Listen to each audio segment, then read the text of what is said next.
19장 27절에서 29절에 있는 말씀으로 버리고 따라 싸우니 무엇을 얻으리까? 라는 제목으로 우리가 마태복음 말씀 예수님의 사역에 대해서 계속 이어서 함께 나누고자 합니다. 어려서부터 계명을 성실히 지킨 부자 청년 관리를 우리는 거의 한 달 동안 계속 살펴보고 있습니다. 왜 그렇게 계속 살펴볼 수밖에 없느냐? 너무나도 중요한 말씀이고 복음을 말씀하고 있기 때문에 그렇죠. 쉽게 넘어가면 좋겠지만 그러나 넘어갈 수 없는 은혜의 메시지입니다. 너무나도 중요한 질문과 답변을 예수님이 해주고 있기 때문에 그렇죠. 이 부자 청년 관리는 우리가 지난 3주 전에도 함께 나눈 것처럼 영생의 길을 물으러 예수님께 찾아왔습니다.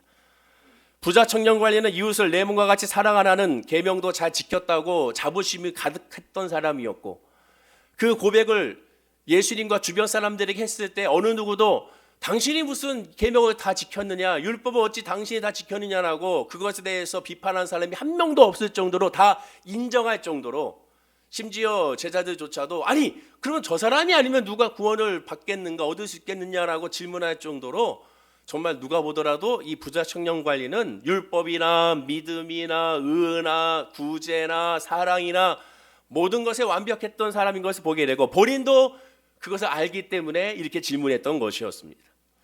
예수님은 이 자부심, 부심으로 가득했던 이 부자 청년 관리에게 그래서 다음과 같이 말씀하죠. 전 재산을 다 팔아 가난한 자들에게 주고 나를 따라오라고 예수님은 말씀하셨습니다. 그러나 우리가 잘 알다시피 재산이 많았기 때문에, 성경의 표현을 보면 많은 것이 그냥 많은 것이 아니라 심이 많았기 때문에 부자 청년 관리는 근심하고 돌아가게 되죠. 이제 예수님은 그 청년이 돌아가는 이 뒷모습을 바라보면서 그림과 같이 제자들에게 설명합니다. 부자가 천국 들어가기가 낙타가 바늘귀에 들어가는 것보다 어렵다고 말씀하시게 되죠. 사실상 확률이 거의 제로라는 뜻으로 말씀합니다. 정확하게는 인간은 불가능하다. 인간에게 있어서 영생은 불가능하다. 인간 스스로가 구원받을 수 있느냐? 없다 라고 분명히 예수님은 말씀하셨습니다. 불가능하다는 거죠. 그러면서 예수님 말씀하시죠. 마태복음 19장 26절입니다. 지난 시간에 함께 마지막으로 했던 예수님의 결론이죠. 우리 읽어볼까요? 자, 시작. 예수께서 그들을 보시며 이르시되 사람으로는 할 수 없으나 하나님으로서는 다 하실 수 있느니라. 구원은, 영생은 사람이 할 수 있는 것이 아니다. 하나님만이 구원의 주권자요, 구원을 이룰 수가 있다. 어떠한 사람도, 어떠한 신령한 사람도, 어떠한 목사도 내가 구원시켜줄게요, 다 이단인 사입입니다. 오직 구원은 하나님께 있는 거죠.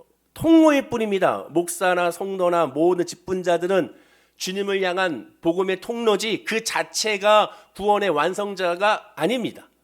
구원을 이룰 수 있는 분은 오직 하나님, 예수 그리스도의 십자가 보혈의 능력밖에 없음을 다시 한번 깨달아야죠. 어떠한 자격이나 공로나 노력이나 열심이나 공부나 어떠한 프로그램이 아닙니다. 오직 예수 그리스도로 말미암아, 하나님으로 말미암아 구원에 이르게 되는 것이죠. 인간은 불가능합니다. 자, 이렇게 예수님께서 말씀하시자 성질 급한 베드로가 예수님의 이 말씀을 듣자마자 오늘 본문에 예수님께 질문합니다. 바로 질문해요. 자, 그 질문이 뭘까요? 오늘 본문 27절을 읽어봐야겠습니다. 우리 다 함께 읽어볼까요? 자, 시작. 이에 베드로가 대답하여 이르되 보소서, 우리가 모든 것을 버리고 주를 따라 싸운데 그런즉 우리가 무엇을 얻으리까? 지금 베드로가 아주 순진하게 어린아이 같이 예수님께 질문하고 있습니다. 뭐라고 질문합니까? 우리가 모든 것을 버리고 주를 따랐습니다. 그런즉 우리가 무엇을 얻을 수 있습니까? 부자 청년 관리가 돌아가자 부자 청년 관리에 빗대서 지금 자신과 제자들을 이야기하면서 질문하고 있는 거예요. 우리는 모든 것을 버렸으니 우리가 무엇을 얻을 수 있습니까? 라고 예수님께 질문하죠. 이 질문에 베드로의 마음의 속마음은 어떠한 마음입니까? 모든 것을 버리고 주를 따라 싸우는데, 우리는 모든 것을 버리고, 아니 나는, 베드로는 모든 것을 버리고 예수님을 따랐으니 인정해 달라는 거죠. 앞에 부자 청년 관리와 비교하여 나는 행했다라는 겁니다. 하나님 앞에 잘못된 감사가 뭐라고 그랬습니까? 남과 비교한 감사라고 그랬죠. 회개도, 남과 비교하는 회개도 잘못된 회개입니다. 회개든 감사든 찬양이든 영광이든 남과 비교하는 것이 하나님과의 1대1의 관계 가운데 있는 거예요. 예컨대 지금 튀르키예에 지진으로 말미암아 너무 안타까운 상황에 놓여져 있습니다. 그런데 튀르키예는 지진이 났는데 우리나라 대한민국은 지진이 일어나지 않으니 하나님께 감사합니다라고 한다면, 또한 주의 종이 그렇게 설교했다면 나쁜 목사요, 하나님의 마음에 합하지 않는 설교가 되는 거예요. 남과 비교하여 감사하면 안 됩니다. 남과 비교하여 또 회개하는 것도 잘못된 거예요. 오직 하나님과의 일대일의 관계예요. 남은 보이지 않아요. 환경은 보이지 않습니다. 오직 구속한 주만 바라보게 되는 거예요. 주님으로 말미암아 감사하고 주님으로 말미암아 회개해야 되는 겁니다. 많이들 실수하는 게 그거예요. 나는 이렇게 사고 나가지 않으니 감사. 뉴스 보면서 우리 가정을 이렇게 안전하게 지키면 감사합니다. 그렇게 하면 안 되는 겁니다. 하나님과의 관계 가운데 감사해요. 어떠한 의미에서 감사했는지 알아요. 인간적인 마음으로는 이해가 돼요. 그러나 믿음의 눈으로 봤을 때는 남과 비교한 감사는 진정한 감사와 찬양과 회개가 되는 것이 아닙니다. 여러분들이 성령 충만할 때 남이 보입니까? 다른 사람이 가진 게 보이나요? 다른 사람의 불행이 나에게는 기쁨이 됩니까? 아니요, 전혀 그렇지가 않죠. 오히려 하나님으로 말미암아 위로받고 하나님으로 충만하기 때문에 그렇습니다. 베드로의 속마음은 지금 이미 부자 청년 관리와 비교하고 있습니다. 저 사람하고 나하고는 다르지 않습니까? 이 말을 벌써 하고 있는 거죠. 비교하여 나는 행했다라는 거예요. 베드로의 속마음으로는 동시에 보상심리도 따라오게 되죠. 저 사람은 안 했지만 나는 했으니 그럼 나에게 뭔가 얻을 게 있지 않습니까? 뭔가 나에게 줘야 될 것이 보상이 있지 않겠습니까? 라는 보상심리가 이 안에 있게 되죠. 즉 베드로는 부자 청년 관리와 우리는 다르다는 겁니다. 아니, 나는 다르다는 거죠. 다르기에 다른 무언가를 얻을 수 있지 않을까 질문합니다. 이건 믿음이 아니죠. 복음이 아니죠. 예수 그리스도를 믿는 저와 여러분들 오늘 예배 드립니다. 예배 드림으로 뭔가 얻을 수 있을까? 오늘 예배 드림으로 말미암아 세상적인 뭔가 이익이 있을까? 예배 드림으로 말미암아 현실적인 뭔가 보상이 있을까 생각한다면 그 믿음은 빨리 회개하고 깨트려야 되는 거예요. 예전엔 그랬어요. 그때는 너무 안타깝게도 예수 믿으면 잘 됩니다, 예수 믿으면 복 받습니다 했습니다. 그 복이 뭔지에 대해서는 가르치지 않고 성경에 말하는 복이 무엇을 의미하는지, 그 복이 성경의 원어의 의미가 뭔지를 알지 않고 무조건 복 받으면 좋은 줄 알고 복 받으면 다 성도들 아멘하고 좋아했고 복 얘기하면 성도들 수가 늘어났으니까 예수 믿으면 잘 됩니다, 형통합니다라고 했습니다. 그러나 진리는 뭐라 했어요? 진리가 뭐예요? 진리는 변하지 않는 게 진리죠. 100%가 이루어져야 그것이 진리죠. 예수 그리스도를 믿으면 구원받습니다. 그게 100%이기 때문에 진리인 거예요. 예수님만이 길이요 진리요 생명입니다. 그렇기 때문에 그게 100%이기 때문에 진리인 겁니다. 하지만 예수 믿으면 잘 됩니다, 예수 믿으면 치료받습니다, 예수 믿으면 형통합니다, 예수 믿으면 물질의 복을 받습니다, 예수 믿으면 올 2023년도에 구하는 대로 받습니다 라고 한다면 그게 진리인가? 아닙니다. 왜? 그렇게 안 되기 때문에. 그거 하나님 뜻이 아니기 때문에. 만약에 말기암 환자에게 모두가 다 예수 믿으면 치유받는다 했다면 다 치료받아야 그게 진리죠. 하지만 누구는 치료받고 누구는 치료받지 못합니다. 그러면 하나님은 치료받는 사람은 사랑하고 치료하지 않는 사람은 사랑하지 않는 겁니까? 아니잖아요. 복음의 메시지가 하나님 중심이 아닌 계속 세상의 메시지 중심으로 복음을 버무리고 양념치게 하고 있습니다. 말씀으로. 그렇게 되니까 복음의 힘이 약해지고 십자가의 도가 약해지고 하나님의 은혜의 사랑이 퇴색되며 그것이 나아가 하나님의 성도의 빛과 소금의 역할을 감당하지 못하게 되고, 세상도, 물론 세상은 기독교인들을 향하여 바라는 것들이 세상적인 도덕적인 것을 바랄 수밖에 없으나 믿음의 사람은 그것이 아님을 드러내는 그런 하나님의 빛과 소금의 역할을 감당하는 존재임을 드러내야 되는 거죠. 오늘날 베드로 같은 사람들이 너무 많습니다. 어쩌면 저도 그렇고 모두가 다 지금 베드로 같은 그런 마음으로 예수님 앞에 나오지 않은지를 한번 묵상해 봐야 되는 거죠. 자, 다시 부자 청년 관리에 대한 예수님의 답을 주목해 봐야겠습니다. 영생의 길을 묻는 이 부자 청년 관리에게 예수님은 두 가지로 답을 했죠. 첫째는 모든 것을 버리라. 두 번째는 그리고 나를 따라오라. 예수님이 두 가지로 영생에 대한 답을 주셨습니다. 그리고 베드로는 예수님이 이 부자 청년 관리에게 했던 이 두 가지의 메시지를 들어보니 자신은 이 두 가지를 다 따랐고 충족했다는 사실을 그는 깨닫고 마음 가운데 자부심이 생기게 되죠. 부자 청년 관리를 못했으나 자기는 했다라는 겁니다. 동시에 그 마음속 깊은 곳에는 사람은 할 수 없으되 구원은 하나님만 할 수 있다고 말하고 있으니 자기들 나름대로 최선을 다하여 예수님을 따라하고 예수님과 함께 고난도 받고 예수님과 함께 핍박도 받고 예수님과 함께 기적도 경험하고 예수님과 함께 지금 동고동락하면서 많은 은혜로 최선을 다했지만 이 질문에는 어떤 의미가 있습니까? 나는 구원받았는가라는 불안감이 생기게 되죠. 왜? 확신이 없는 겁니다. 자, 베드로의 질문을 다시 보세요. 성경을 잘 봐야죠. 27절 마지막에 그런즉 우리가 무엇을 얻으리까? 이 질문의 핵심이 뭐예요? 나는 이 모든 것들을 다 했습니다가 아니죠. 내가 구원을 받았느냐 받지 않았느냐에 대해서 그가 불안한 거예요. 그러니까 그런즉 앞에 있는 내용을 정리하는 거잖아요. 그런즉 그러므로 나는 구원을 받았습니까? 나는 무엇을 얻는 겁니까? 라고 물어보고 있는 거예요. 이미 예수님은 베드로의 질문에 무엇을 얻느냐에 대한 답은 이미 해줬지 않습니까? 영생을 얻으리라. 영생 구원을 얻는다고 분명히 말했는데 이 베드로는 불안한 거예요. 그럼에도 다시 베드로가 물어본 것은 여전히 불안하고 동시에 구원만 받으면 좀 그렇지 않는가? 현실적인 뭔가 좀 있어야 되는 게 아니야? 보상이? 이런 생각이 들죠. 자, 여러분도 마찬가지입니다. 예수 믿어 구원받습니다. 그래서 끝난다면 예수 믿고 구원받고 끝난다면 여러분도 어떤 마음이 듭니까? 그럼 삶은요? 내 삶은 예수 믿고 구원받고 끝나면 내 삶은 아무것도 변화가 일어나지 않냐고 내 삶에 물질 회복도 없고 내 삶에 건강 회복도 없고 여전히 찢어지게 가난하고 여전히 삶 가운데 늘 흔들리고 있다면 그 못하러 예수 믿는가 이런 생각이 혹 들지 않습니까? 지금 베드로는 그것에 대한 불안감이 이 두 가지의 불안감이 있기에 예수님께 질문한 거예요. 물론 제자들 중 가운데는 그런 마음이 없는 사람도 있을지는 모르겠습니다. 나는 그냥 예수님만 따라하는 게 좋습니다. 하지만 우리는 성경을 통해서 확신하죠. 예수님이 십자가 달려 죽으시고 고난 당할 때 다 도망갔잖아요. 예수님이 구원해 주시는 하나님이라는 것, 예수님이 메시아라는 것, 이 제자들 가운데 그래도 유일하게 베드로는 고백했던 사람이었습니다. 입술로 고백했고 행동으로 했던 사람이에요. 오늘 본문이 마태복음 19장인데 이미 마태복음 16장 16절에 그가 이렇게 고백했습니다. 한번 읽어볼까요?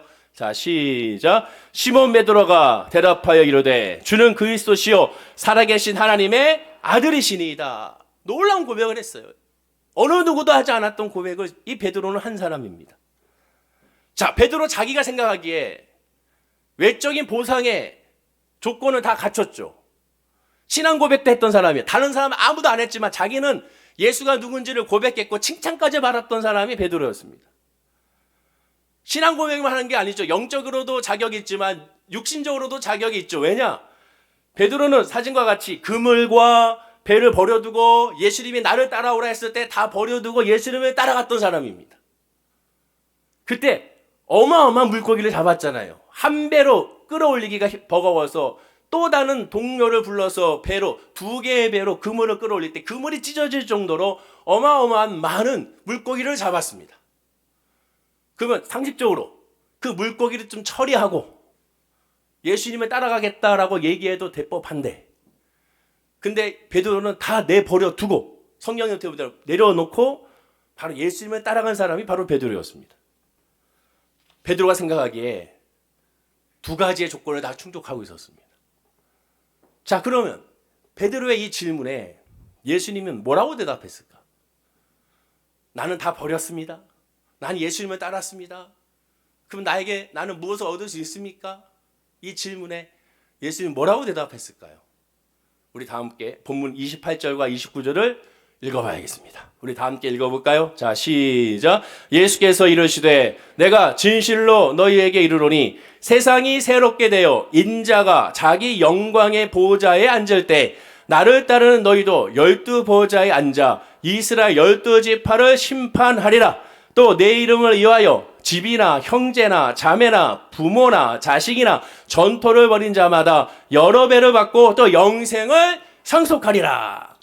예수님이 베드로에게 이렇게 답을 합니다. 그러면 자, 베드로가 예수님이 이 답을 듣고 어떠한 반응을 보일까요? 어떤 마음가짐이 생길까요?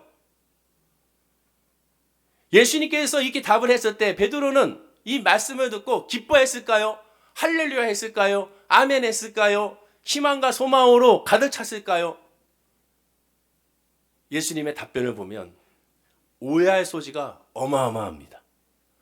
먼저 세상이 새롭게 되어라고 말합니다. 세상이 새롭게 되어. 베드로를 비롯한 많은 유대인들은 메시아를 기다리고 있었습니다. 근데 그 메시아가 어떤 메시아예요? 정치적인 메시아죠. 구원의 메시아가 아니죠. 로마의 지배에서 우리를 벗어나게 하여 다윗의 이스라엘의 영광을 회복시켜줄 메시아. 그 메시아를 기다리고 있었고, 그 메시아가 예수님이라고 생각하여 예수님이 예루살렘 성에 입성할, 낙이 타고 입성할 때 그들은 종려아브라 가지를 꺾어서 호산나 호산나 찬송해로다 라고 하면서 예수님을 왕으로서 환영했었습니다. 정치적인 메시아였죠. 예수님의 입술에서 세상이 새롭게 되어라고 말하는 순간 어떤 마음이 들까요? 와, 드디어 예수님이 이 땅을 변화시킨구나 생각할 수가 있겠죠. 근데 그 말이 아닙니다. 그 메시지가 아니에요. 예수님은 세상에 새롭게 했대. 이 새롭게 헬라어로 팔린게네시아라는 헬라어 단어를 사용합니다. 중생. 중생이 뭐예요? 구원, 거듭남, 회복을 말하죠. 즉, 네가 구원받았을 때를 얘기하죠. 네가 구원받았을 때. 그리고 마지막 심판 때를 의미하게 됩니다. 내가 구원받았을 때. 구원을 말하는 거예요. 일체적으로. 그리고 두 번째. 인자가 자기 영광의 보호자에 앉을 때 나를 따르는 너희도 12보좌에 앉아 이스라엘 12지파를 심판하리라. 처음에 세상이 새롭게 되어를 하나님의 나라가 아닌, 하나님께서 통치하는 하나님의 영적인 나라가 아닌 이스라엘의 정치적인, 이 현실적인 나라라고 생각하게 된다면, 그러면 이 두 번째 이 메시지도 오해하게 됩니다. 인자가 자기 영광의 보호자에 앉을 때 자기 영광의 보호자를 어떻게 해석해요? 왕으로서, 유대인의 왕으로서 이스라엘을 통치하는 왕으로 왔을 때 나를 따르는 너희도 12보좌에 앉아 한 명씩 각자 장관처럼 자리에 앉아서 이스라엘 12지파를 심판하니라. 로마의 식민지배에서 로마의 앞잡이로서 있었던 불신앙의 사람들을 심판하니라. 이렇게 해석하게 되죠. 하나님 말씀 중심으로 영적인 구원을 생각하지 않고 하나님 나라를 생각하지 않고 인간의 나라를 생각하고 이 메시지를 들으면 벌써 이 메시지로 말미암아 왜곡하게 됩니다. 그리고 잘못 기뻐하게 되죠. 와, 베드로와 제자들이 거봐. 예수님께서 이 나라를 통치하실 때 우리가 다 한 자리 차지하는 거야. 우리가 알잖아. 이미 벌써 제자들은 오늘 본문에 오기 전에 싸웠잖아요. 야, 누가 더 크냐? 누가 더 작냐? 네가 더 커, 내가 더 작아. 내가 더 높은 자리에 올 거야. 주님의 나라 임할 때 내가 더 큰 자리에 있을 거야. 서로 싸웠잖아요. 그 싸움이 어디까지 이어졌어요? 제자들의 어머니까지도 싸웠잖아요. 하나님의 메시지, 하나님 중심이 아니라 인간 중심 해석했을 때 어떻게 이게 잘못 왜곡되는지를 그대로 알 수가 있습니다. 여기서 인자는 예수님이죠. 그 예수님 구세주가 아니라 심판주로 오신다는 거예요. 마지막 때 심판주, 내 영의 심판주로 오신다는 것을 의미하죠. 오해하지 마십시오. 다시 얘기하지만 예수 예루살렘에 입성하여 유대인의 왕으로 정치적인 메시아로 이스라엘 통치한다는 의미가 아닙니다. 지금 한결같이 이 주제가 뭐예요? 앞에부터 계속 하나님 나라만 얘기하고 있죠. 하나님 나라, 천국에 대해서만 얘기하고 있죠. 천국은 어떤 자들이 들어가니? 어린아이가 들어간다. 천국은 마음이 가난한 사람이 들어간다. 애통하는 사람이 천국에 들어간다. 그 얘기만 하고 있는 거잖아요. 자, 그리고 이어지는 예수님의 말씀을 보십시오. 여기서 이제 왜곡된 잘못된 해석에 아주 종교를 맺게 되죠. 자, 이 말씀을 다시 한번 읽어볼까요? 자, 시작. 또 내 이름을 위하여 집이나 형제나 자매나 부모나 자식이나 전토를 벌인 자마다 여러 배를 받고 또 영생을 상속하리라. 이 말을 딱 듣는 순간 베드로가 만약에 처음부터 잘못된 생각을 했다면 이 말 들으면서 또 행복했을 겁니다. 거봐. 예수 믿으면 잘 되잖아. 예수 믿으니까 한 자리 차지하잖아. 예수 믿으니까 복 받잖아. 이게 복이지. 이 말씀을 듣는 제자들은 마음이 어땠을까? 베드로는 행복했을까? 이 말씀의 약속의 말씀 실감이 됐을까요? 그리고 약속의 말씀 붙들고 살고 있었을까요? 아니죠. 아니잖아요. 다시 말하면 예수님의 이 약속이 우리의 삶에서도 풍성하게 열매를 맺고 있습니까? 정말로 그렇다고 여겨집니까? 아, 예수 믿으니까 정말 이렇게 돼. 이렇게 여겨집니까? 우리의 관심은 여기에만 쏠려 있게 됩니다. 대부분. 어디에? 마지막에 버린 자마다 여러 배를 받고 베드로가 질문했을 때 나는 버렸다고 그랬잖아요. 그러면 다른 메시지는 들어오지 않아요. 버린 자마다 여러 배를 받고 여기에만 집중합니다. 그래서 많은 분들이 예수 믿으면 복 받습니다. 30배, 60배, 기본이 30배입니다. 기도원에서 할렐루야 하고 기도하죠. 너무 안타깝죠. 영적인 복을 먼저. 영적인 하나님의 은혜가 먼저 집중해야죠. 여러 배를 막 여기에 집중하면 안 됩니다. 늘 강조하듯이 하나님의 메시지는 문맥을 봐야 됩니다. 앞에 왜 이 말씀을 하셨는지 앞과 뒤는 적어도 봐야죠. 배경을 봐야죠. 왜 이 말씀 하셨는지를 이해해야죠. 묵상해야죠. 여기만 꽂혀가지고 하면 안 됩니다. 사람은 자기가 보고 싶고 자기가 듣고 싶고 자기가 누리고 싶은 거에만 집중하게 되고 나머지는 그것에 따라서 해석하게 되는 그런 모습이 다 있습니다. 요즘 넷플릭스에서 인기 있는 예능이 뭡니까? 피지컬 100이라는 프로예요. 요것 때문에 요새 외국에 있는 학생들은 학교에서 막 지금 매달리기 하고 오래 매달리기 서로 게임하고 막 그런다고 합니다. 혹시 표정을 보아하니 저게 뭐야 하는 표정들인데 세상도 좀 아셔야 됩니다. 이 넷플릭스에 요새 이게 인기가 있다는 걸 한번 보시면 정 모르겠으면 유튜브에서 한번 보면 거기서 요새 유튜브가 난리잖아요. 요약해가지고 무슨 내용인지 아주 자세하게 설명해줘요. 근데 여기에 100명의 출연자들이 나오는데 힘이 좀 있다라는 사람들, 피지컬이 좋다라는 사람들 100명을 모아놨습니다. 왜 모였는지는 설명해 주지 않은 것 같아요. 모여가지고 야 우리 뭐 하는 거예요? 서로 얘기합니다. 그런데 이 모인 사람들에게 여기 나오죠. 100명에게 상금 3억 원, 1등 하면 상금 3억 원을 준다는 말에 누가 시키지도 않았는데 그 다음 사진을 보면 영상을 보일 수 없어서 사진만 보여주는데 그 다음 사진 보면 갑자기 서로 박수를 치면서 화기애애하고 행복해합니다. 앞으로 어떠한 게임이, 어떠한 고난이, 어떠한 모습으로 나타날지는 생각지 않고 먼저 3억, 1억이면 1등하면 3억 준다는 말 한마디에 다들 행복해하며 그냥 좋아하는 것을 보게 되죠. 우리도 마찬가지지 않습니까? 하나님의 메시지, 예수 그리스도를 믿는 것이 그 믿음의 삶의 앞으로의 과정에 대해서는 생각하지 않고 예수 그리스도를 믿으면 무조건 잘 된다는 거에만 꽂혀가지고 혹시 우리가 박수치면서 할렐루야 하고 있지 않나. 베드로가 바로 그와 같았습니다. 어쩌면 저도 그렇고 우리도 마찬가지인 거죠. 베드로를 비롯한 다른 제자들도 우리도 예수의 다른 말씀들은 무슨 말씀인지 모르겠으나 아까도 앞에 있는 말씀들은 모르겠잖아요. 설명해 주지 않으면 헬라어 원문을 보지 않으면 주석을 보지 않으면 앞에 있는 내용이 뭔지 모르겠잖아요. 근데 뒤에 보면 너무 쉽잖아요. 뭐가 제일 쉬워요? 버린 자마다 여러 배를 뱉고 이건 쉽잖아요. 그러니까 이것만 꽂히는 거죠. 여기만 아멘으로 받아들이게 되는 거죠. 우리가 이 말씀을 듣고 정말로 묵상해야 될 말씀은 바로 어디에 있느냐? 그 앞에 버린 자마다 여러 배를 받고 이 말씀 바로 앞에 이 말씀입니다. 내 이름을 위하여 집이나 형제나 자매나 부모나 자식이나 전토를 벌인 자마다. 부자 청년 관리가 이것을 실패했지 않습니까? 이게 먼저죠. 정말로 모든 것을 예수님을 위하여 버렸는지가 먼저죠. 자, 예수를 당신이 믿으면 복 받습니다. 좋아요. 세상적인 복을 받는 것도 좋습니다. 그러면 예수를 믿는 자마다 그럼 내가 정말 예수를 믿는가? 여기에 집중해 봐야 되는데 내가 예수를 믿는 거에 대해 생각하지 않고 복만 집중하는 경우를 보게 됩니다. 오늘 본문도 마찬가지죠. 버린 자마다 여러 배를 받는 게 먼저가 아니라 내 이름을 예수님 위하여 정말로 집이나 형제나 자매나 부모나 자식이나 전토를 버렸는가? 여기에 집중해야죠. 그럼 먼저 베드로는 정말로 모든 것을 예수님 위하여 버렸습니까? 여러분 한번 생각해 보세요. 정말 베드로는 예수님을 위하여 다 버렸나요? 아니잖아요. 베드로는 예수님 위하여 버리지 않았습니다. 아니죠. 예수님이 그물과 배를 두고 갔지 않습니까? 버리지 않았어요. 예수님이 부자 청년 관리에겐 전 재산을 팔아 가난한 자에게 나눠주라고 명했습니다. 그러나 베드로에게는 그런 언급을 하지 않았어요. 왜? 각자에게 있는 각자에게 신앙에 맞는 각자의 구원의 길이 다르기 때문에 그렇습니다. 모든 사람들을 다 재산을 다 내려놓고 예수님을 따라 구원받는다는 메시지가 아니에요. 이단들이 말하는 그런 메시지가 아닙니다. 다 교회 재산을 다 헌납해서 그래야 구원받습니다. 그게 아닙니다. 부자 청년 관리에게만 모든 재산을 팔아 가난한 자에 나르고 나를 따라오라고 했습니다. 그러나 베드로에게 그런 언급이 없어요.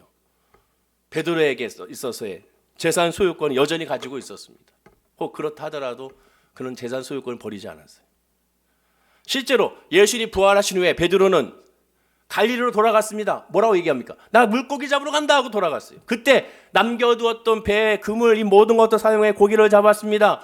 더군다나 베드로는 예수님 끝까지 쫓지 않았어요. 잘 알다시피 예수님을 도망쳤다가 다시 예수님을 쫓아와서 전날 밤 예수님이 잡혀 있을 때 마지막까지 예수님을 저주했던 사람이 베드로였습니다.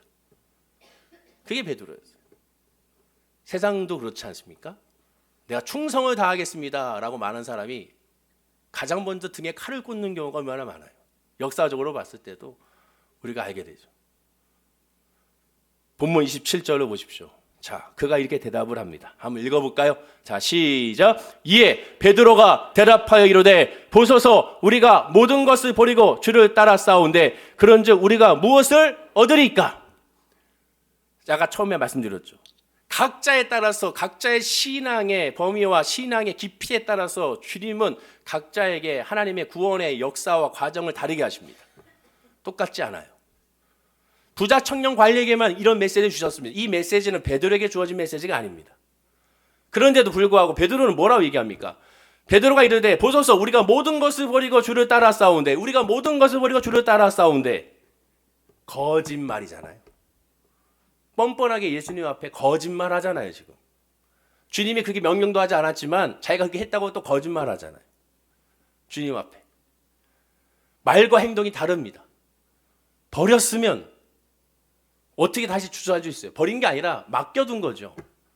뒤에다가 챙겨놓은 거잖아요. 그래서 언제든지 예수님을 떠나서 다시 일상으로 돌아갈 수 있도록 보험을 든 거와 마찬가지로 버린 게 아닙니다. 그건 버린 게 아니에요. 버린 게 아니거든요. 거짓말하고 있는 거죠. 우리가 오해하지 말아야 될 것이 예수님께서 모든 것을 버리라고 하신 것은 가난하고 또한 가난하게 살라고 구제하기 위하여 모든 것을 가난하게 살라는 의미가 아닙니다. 남을 도와주기 위하여 가난하게 사세요. 그게 하나님의 뜻이 아니에요. 하나님의 뜻은 풍성한 열매죠. 오히려 부자가 되는 거라고 말씀을 드렸습니다. 여기서 말하고 있는 것은 모든 것을 버리라는 것은 바로 뭡니까? 하나님으로 채워져야 할 것을 다른 것으로 채워지는 것을 의미하게 됩니다. 즉 부자 청년 관리에게 있어서의 위로와 평안은 물질이었어요. 돈이었어요. 돈이 있으면 행복한 거예요. 자기 통장 계좌에 돈이 계속 쌓이며 행복한 겁니다. 예수가 들어갈 틈이 없었던 거예요. 그래서 부자 청년 관리에게 그렇게 명령한 거예요. 어떤 사람에게는 돈이 아닌 그 자리일 수 있습니다. 그 자리가 자기에게 행복이 되는 사람이 있어요. 이 자리를 내려놓으라고 그러면 그냥 그거 부들부들 떠는 사람이 있습니다. 평안치 않은 사람이 그 자리가 예수님이 들어가 있어. 예수님이 차지해야 될 위로와 평안을 대신 차지하고 있는 거예요. 그것을 버려야 되는 거죠. 사람마다 다 달라요. 사람마다. 각자가 하나님이 차지해야 될 자리에 다른 것들이 다 들어있는 사람이 각자가 다 다릅니다. 달라요. 여러분들은 과연 뭡니까? 스스로가 한번 묵상해봐요. 나는 과연 주님이 계셔야 돼. 주님이 계신다는 것을 쉽게 얘기하면 평안이 어디에 있느냐는 거예요. 여러분들 어쩔 때 평안합니까? 어쩔 때 위로가 돼요. 그게 내 자식이면 그 자식이 하나님이 채워야 될 자리에 자식이 채워지는 자식이 우상화가 될 수가 있는 거예요. 심지어 예배가 그 우상이 될 수가 있어요. 어떻게 예배가 우상이 될 수 있습니까? 예배 드리는 그 자체, 그 시간 드렸던 자체가 나의 위로가 된다면 안 되는 거예요. 아, 내가 오늘 예배를 내가 드려야 되는데 안 드렸으니까 큰일 났다. 그렇게 되면 안 되는 거예요. 하나님 자체가 돼야 되는 거죠. 하나님 자체. 그 시간 채웠다고 앉아가지고 예배 시간 왔지만 하나님을 찬양하지 않고 기도하지 않고 말씀 보지 않고 정말로 그냥 졸다가 가셨다면 그리고 나서 그것으로 말미암아 아 내가 오늘 예배 드렸으니까 내 이번 한 주 하나님 보호해 주실 거야. 하나님 나를 지켜주실 거야 라고 위로 얻는다면 그것 자체가 바로 하나님이 들어갈 자리에 채워지는 겁니다. 운동도 마찬가지죠. 운동 하나하나 그 자리 내가 오늘 거 항상 자기만의 루틴 있는 사람들 있잖아요. 이걸 하지 않으면 내 마음이 평안하지 않아. 이걸 하지 않으면 오늘 하루가 내가 기쁨이 없어 한다면 그것이 주님이 차지해야 될 위로와 평안의 자리에 그게 차지하게 되는 겁니다. 신기하게도 어느 정도 위치에 있고 어느 정도 가진 사람들이 그 루틴에서 벗어나지 못해요. 그거 하나하나가 마치 미신처럼 되어버리는 겁니다. 주님이 들어갈 자리가 없어요. 하나님으로 위로받고 평안해야 되는데. 제가 예전에 학비벌교회에서 남대문 시장 내 고향 식당에서 아르바이트 할 때, 밥 배달할 때, 지금은 있는지 모르겠어요. 그때는 지게 하시는 아저씨들이 많이 계셨어요. 그분들이 이제 지게를 해로 운반하시고 나서 식사하러 오시면 항상 앉으셔가지고 이제 순두부를 시키든 뭘 시키고 나면 그 다음에 앉아가지고 돈을 셉니다. 오늘 번 거를 다 세요. 근데 일부러 다 보여주면서 이렇게 세요. 탁탁탁 10,000원짜리 탁탁탁 5,000원짜리 탁탁탁. 그래서 옆에서 많이 버셨나 했더니 오늘 별로야 하면서 막 셉니다. 그리고 나서 통장을 쓱 꺼내가지고 저한테 보여줘요. 봐봐, 야 어제는 이 정도 벌었고 그저께 이 정도 벌었어. 근데 보니까 하나도 쓰질 않아. 쓰지는 않아요. 보니까 쓰진 않네요. 왜 안 쓰세요? 아유 계속 뭐하지. 이게 보는 게 나의 낙이야. 벌었으면 써야죠. 어마어마하게 많아요. 그때 당시에 제가 청년이니까 기억은 나지 않지만 몇 천이 들어있었거든요. 그럼 좀 쓰셔야지. 본인을 위해서 쓰면 좋잖아요. 안 써요. 안 써요. 좀 옷 좀 사세요. 모자도 좀 바꾸시고 신발도 좀 더 튼튼한 걸로 하시고. 안 씁니다. 이거 올라가는 게 난 너무 기분이 좋아. 그래서 앉으셔가지고 밥 오기 전까지 계속 돈 한 번 세는데 또 세고 또 세고 또 세고 또 세고 그걸 반복합니다. 왜? 그게 나의 위로, 그게 나의 평안이에요. 여기 계신 분들 가운데 그런 분이 있지 모르겠습니다. 주님께서 원하시는 것은 바로 그 모든 주님이 들어갈, 주님이 위로가 되어야 되고 하나님의 평안이 될 자리에 다른 것에 채워지는 것을 하나님 버리라는 거예요. 부자 청년 관련은 돈이었습니다. 돈이었어요.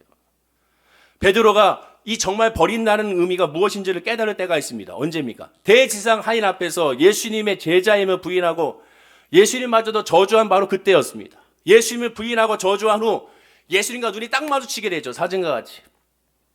누가복음 22장 61절에 주께서 돌이켜 베드로를 보시니, 자, 돌이켜 베드로를 보신다는 건 눈이 마주쳤다는 것을 의미합니다. 베드로가 주의 말씀 곧 오늘 닭 울기 전에 내가 3번 나를 부인하리라 하심이 생각나서 얼마나 놀랬겠어요. 공동명령을 보면 그때 주께서 몸을 돌려 베드로 똑바로 바라보셨다. 그제서야 베드로는 오늘 닭이 울기 전에 나를 3번 모른다 할 것이다 하신 주님의 말씀이 떠올랐다. 이때 깨달았죠. 주의 말씀이 우리가 뭘 내려놔야 될지를 깨닫게 하십니다. 주의 말씀이 생각나서 주의 말씀이 우리가 하나님 앞에 버려야 될 것이 무엇인지를 알게 해요. 주의 말씀만이 우리가 하나님으로 채우지 못했다는 것을 깨닫게 하는 거예요. 바로 그때 베드로는 비로소 자기의 모든 것을 정말로 버릴 수 있어야 된다는 사실을 깨닫게 됩니다. 우리도 깨달아야 돼요. 진짜 예수님이 모든 걸 버리라는 것이 무엇인지를 알아야 됩니다. 예수님이 모든 것을 버리라는 것은 재산, 가족, 집, 전토가 아닙니다. 이거는 하나님의 비유로 예를 든 것이죠. 누구나 다 각자가 가지고 있는 주님이 채워야 될 곳에 있는 그 모든 것이 있습니다. 저도 마찬가지고. 근데 이게 안 돼요. 내가 버리려고 하면 안 돼요. 하나님의 은혜, 성령이 임해야 되는 겁니다. 순교도 마찬가지예요. 순교는 내가 하는 게 아닙니다, 여러분. 그래서 순교는 은사라고 하는 거예요. 하나님의 순교할수록 역사해 주셔야 되는 거예요. 자기 자신을 완전히 버리라는 것, 자아가 완전히 깨어지는 것, 자신의 존재를 물론 생명까지 하나님께 내어 맡기는 것이 바로 온전하게 버리는 겁니다. 제일 소중한 게 뭐예요? 내가 가진 것 중에 제일 소중한 게 뭡니까? 바로 자기 자신이잖아요. 만약 부자 청년 관리가 전 재산을 팔아서 나눠주고 예수님을 쫓는다 하더라도 그것 때문에 영생을 주시는 것이 아니에요. 베드로와 똑같이 그 심령의 산산조가 부서지는 체험을 통하여서만 오직 주님이 아니면 살아갈 수 없음을 고백해야, 주님이 아니면 회복할 수 없음을 고백해야, 주님만이 나의 위로요 나의 평안임을 고백해야 진정한 구원의 역사가 이루어지게 됩니다. 다윗의 고백처럼 여호와는 나의 목자시니 내게 부족함이 없습니다는 고백이 이루어져야 되는 거예요. 그러나 우리는 모두가 다 저부터 그렇고 여호와는 나의 목자신데 부족하잖아요. 좀 갖고 싶지 않습니까? 하나님 목자이기 때문에 더 아쉽잖아요. 힘이 있고 능력이 있는데 왜 안 채워주고, 왜 해결 안 시켜주고, 왜 빨리 치료 안 해주고. 그것마저도 내려놔야 됩니다. 하나님의 역사이기 때문에 하나님 앞에 맡기는 거예요. 자기를 완전히 버리는 것이 예수님을 쫓는 참된 의미입니다. 자기 부인이 바로 영생이라는 거예요. 자기 부인. 예수님의 이름으로 모든 것들을 다 주님께 내어 맡기고 하나님 은혜가 아닌 불가능함을 깨달아야 되는 겁니다. 지금 예수님을 일관되게 강조한 주제가 하나님 나라 천국이잖아요. 하나님 나라에 대해만 얘기하고 있지 않습니까? 하나님은 바로 그 하나님 나라는 하나님 앞에 낮아진 사람에게만 하나님 역사하신다는 겁니다. 낮은 자의 그래서 하나님이죠. 그러나 이 낮은다는 것은 세상의 겸손과는 또 다르죠. 세상의 겸손은 뭡니까? 이렇게 말하죠. 남을 존중하고 자기를 낮추는 태도를 세상은 겸손이라고 말해요. 이 겸손에는 자기의 위치, 자기의 자격, 자기의 공로, 자기의 지식, 자기의 지혜, 자기의 경력은 여전히 남아 있습니다. 하지만 성경에서의 겸손은 그게 다 부서지는 거예요. 없는 거예요. 그거 다른 표현으로 성경은 죽음이라고 말합니다. 죽는 거죠. 죽는 사람에게 아무리 욕을 해봐야 반응하지 않잖아요. 죽은 사람에게 아무리 때려봐야 반응하지 않습니다. 죽었기 때문에. 하나님 앞에 죽는 것이 다 내어 맡기는 거고 주님 앞에 포기하는 것을 의미합니다. 사도 바울은 그래서 이렇게 고백합니다. 고린도전서 15장 31절입니다. 우리 읽어볼까요?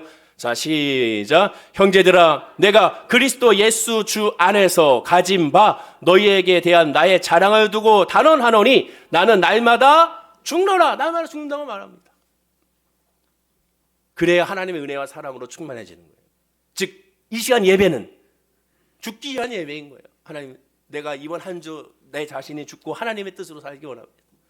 하나님의 지혜로 살아가게 하시고 하나님의 마음으로 살아가게 하시고 하나님의 은혜로 살아가게 하시고 하나님의 소망으로 살아가게 하여 주옵소서. 하나님께서 나에게 자유의지를 주셨으니 그 자유의지를 내 욕심으로 결단하는 것이 아니라 주님의 뜻으로 결단하게 하옵소서. 그리고 그 순간순간 유혹의 순간에 죄악된 순간이 다가오면 요셉처럼 하나님 앞에 범죄하지 않도록 주님의 길을 벗어나지 않도록 순간순간 주의 말씀으로 나를 깨닫게 하여 주시고 내 마음에 부딪히게 하여 주셔서 멈출 줄 알게 하시고 가야 할 바를 알게 해달라고 기도하기 위하여 이 시간에 모이는 겁니다. 그것이 환경적인 물로 어떤 상황에 놓이든지 상관없이 지금 베드로 이야기하는 것이 아니라 결국 저와 여러분들에 대한 이야기를 하고 있는 겁니다. 베드로처럼 많은 사람들이 처참한 이 실패를 통하여 구원받는다는 것은 알고 있습니다. 그러나 그 처참한 실패가 현실적인 실패가 아니라 영적인 실패인 거죠. 아, 주의 은혜가 아니면 안 되는구나. 하나님의 은혜가 아니면 안 되는구나. 믿음이 아니면 안 되는구나. 그 믿음조차도 내가 노력으로 가지는 것이 아니고 주의 은혜구나라는 것을 철저하게 깨달아야 되는 겁니다. 성경은 특별히 예수님 하신 말씀과 사역을 영원히 절대적인 진리라고 말하게 되죠. 그 말씀대로 주님을 쫓고 주님 앞에 내어 맡기고 주의 이름을 부르는 자에게 반드시 하나님 역사한다고 말씀하게 됩니다. 모든 것을 버리고 예수님을 쫓으면 반드시 하나님께서는 세워주시고 역사하여 주시고 응답하신다고 말씀하고 있으면 기억해야 되죠. 우리가 해야 될 것은 예수님 말씀하시잖아요. 나는 포도나무요 너희는 가지니 붙어 있으면 되는 거예요. 나머지는 주께서 역사하신다고 말하고 되는 것을 우리가 알게 되는 것이죠. 예수님을 믿는 믿음의 본질은 다른 것이 아닙니다. 오직 주님밖에 없습니다라고 늘 고백하는 거예요. 제가 늘 얘기하죠. 은혜입니다라고 고백하는 거예요. 다 내가 아니요 하나님의 뜻입니다. 이래도 하나님의 뜻이요 저래도 하나님의 뜻입니다. 그러나 주의 뜻을 알기 위하여 나는 예배하고 기도하오니 알게 없어서 어리석은 나에게 알게 없어서 지금 이 질병을 놓고 기도합니다. 이것을 향한 하나님의 뜻이 무엇입니까? 내가 원하는 뜻은 이 질병을 통하여 빨리 회복이 되어 더 나은 삶을 살기 원합니다. 그러나 그것이 주님의 뜻입니까? 아닙니까? 주님의 뜻이라면 주여 역사하여 주시고 아니라면 그 아님을 알게 하여 주시고 실망치 않게 하여 주시고 어떠한 상황에서도 주님만 바라보게 하옵소서. 순간순간만 바라보고 나가는 것이 아니라 믿음의 눈으로 바라보게 하옵소서. 그것이 예배하고 기도하는 것이 저와 여러분의 기도예요. 그것이 주님께 내어 맡기는 믿음의 삶이라고 하게 되는 겁니다. 불신자와 성도의 차이가 뭡니까? 불신자는 아까 부자 청년 관리 같은 사람이 불신자죠. 진정한 행복과 자유와 평안이 세상적인 것이라고 생각하는 겁니다. 그러나 성도는 뭡니까? 진정한 평안과 진정한 자유와 은혜는 오직 예수가 아니면 안 된다는 사실을 고백하는 거죠. 그러니 더 끈질기게 주님 앞에 엎드릴 수밖에 없죠. 왜? 응답은 예수고 평안은 예수고 소망은 예수고 치료도 예수고 감사도 예수고 위로도 예수고 그 길도 예수밖에 없으니 주의 곁을 어찌 떠날 수 있겠습니까? 그러니 또 주님 앞에 엎드리게 되는 거죠. 결론입니다. 예수님은 예수님을 위하여 재산을 다 팔아 바치라 요구하지 않습니다. 바로 이런 믿음을 가지라고 요구했고 그런 보상이라고 약속을 하긴 했으나, 그러나 그 메시지는 비유의 말씀으로 핵심은 하나님으로 채우라는 거죠. 예수로 채우라는 겁니다. 너에게 있어서 가장 중요한 것이 과연 나냐? 아니면 이 세상이냐? 더 쉽게 얘기하면 나냐? 내가 주는 세상적인 보상이냐? 이걸 물어보고 있는 거죠. 버리고 따랐기에 얻게 되는 것은 다른 것이 아닙니다. 오직 하나님을 얻는 것이고, 하나님을 얻으면 다 얻은 거예요. 예수를 믿으면 다 얻은 겁니다, 여러분. 주님을 믿으면 응답이 된 거예요. 여러분 기도하고 있지 않습니까? 문제로 아픔과 상처나 질병 기도하고 있어서 속상하죠. 저도 마찬가지입니다. 다 똑같아요. 다 문제가 있고 다 어려움이 있고 다 아픔이 있고 상처가 있습니다. 그러나 믿음의 사람은 뭐가 있어요? 하나님이 계시면 알기에 하나님을 구함으로 말미암아 모든 것을 감사하게 되는 거예요. 모든 것의 은혜라고 고백하게 되는 거예요. 이해할 수 없기 때문에 더 감사로 고백하게 되는 겁니다. 그것이 성령의 역사의 믿음의 사람의 모습이 되는 것이죠. 마지막으로 이 말씀 읽어볼까요? 빌립보서 4장 6절에서 7절입니다. 우리 다 함께 읽어보겠습니다. 시작. 아무것도 염려하지 말고 다만 모든 일에 기도와 간구로 너의 구할 것을 감사함으로 하나님께 아뢰라. 그리하면 모든 지각에 뛰어난 하나님의 평강이 그리스도 예수 안에서 너의 마음과 생각을 지키시리라. 아무것도 염려하지 말고 모든 일에 기도와 하나님께 구하라는 겁니다. 감사함을 하나님께 아뢰는. 자, 그러면 구하면 어떻게 된다고 했어요? 그 구하는 것을 하나님 응답해 주신다. 구하는 것 하나님 해결해 주신다. 그 구하는 것을 하나님께 열매를 맺게 주신다고 하지 않았습니다. 문제를 가지고 하나님께 구해라. 아픔을 가지고 하나님께 구해라. 질병을 가지고 하나님께 구해라. 그러면 모든 지역에 뛰어 하나님의 평강이 그리스도 예수 안에 너의 마음과 생각을 지킨다는 거예요. 우리 마음은 그래도 평안하다는 겁니다. 문제가 있고 어려움이 있고 아픔은 계속 다가와도 믿음의 사람 우리에게는 하나님 앞에 다 내어 맡기고 하나님께 드려지고 모든 걸 포기하고 주님으로 채웠기 때문에 우리의 마음은 평안하다는 거예요. 그 평안의 복을 오늘 예배드리는 모든 성도님들에게 임하길 간절히 축원하고 기도드립니다. 힘들기 때문에 또 강조하죠. 주님밖에 없습니다. 예수님 앞에 엎드리십시오. 이것을 어떻게 설명하겠습니까? 주님밖에 없으면 주님만이 위로임을 어떻게 우리가 인간의 언어로 설명할 수가 있겠습니까? 하나님의 은혜를 누리면 성령 충만 받으면 깨닫게 됩니다. 알게 됩니다. 믿으면 알게 되리니 믿으면 알게 되리니 그는 믿으시오 믿으시오 믿으시오라고 고백했던 태덕신 주찬양의 찬양의 가사처럼 오직 예수 그리스도의 믿음 안에서 위로받고 힘을 얻고 주님만이 우리의 친구요 주님만이 우리의 위로자요 주님만이 우리의 힘이요 주님만이 우리의 모든 것이라는 그런 다윗의 고백 같은 고백이 오늘 저와 여러분이 임하길 간절히 축원하고 기도드립니다. 기도하겠습니다. 아버지 하나님 그렇습니다. 주님만이 모든 것입니다. 우리가 얻을 수 있는 건 영생이고 구원입니다. 그거면 족합니다. 하나님의 나의 아버지라는 것을 믿는 순간 하나님의 우리의 삶의 주권자라는 것을 믿는 순간 우리의 모든 삶은 주님으로 말미암아 이미 위로를 받고 평안을 얻고 소망을 얻게 된 줄로 믿습니다. 그러나 연약합니다. 눈에 보이는 것으로 결국 판단합니다. 귀에 들리는 것으로 흔들립니다. 손에 잡히는 것으로 기뻤다가 슬펐다가 하는 것이 솔직한 우리의 영적인 상황입니다. 그렇기 때문에라도 더 주님을 바라보게 하시고 주님을 의지하게 하여 주셔서 하나님의 것으로 말미암아 충만하게 채워짐으로 말미암아 더 이상 흔들리거나 요동치지 아니하고 늘 감사와 찬양으로 아뢰며 믿음으로 천지에 나아가는 우리 사랑하는 성도님들이 될 수 있도록 복에 복을 더하여 주옵소서. 감사드리며 예수님의 이름으로 기도드립니다. 아멘.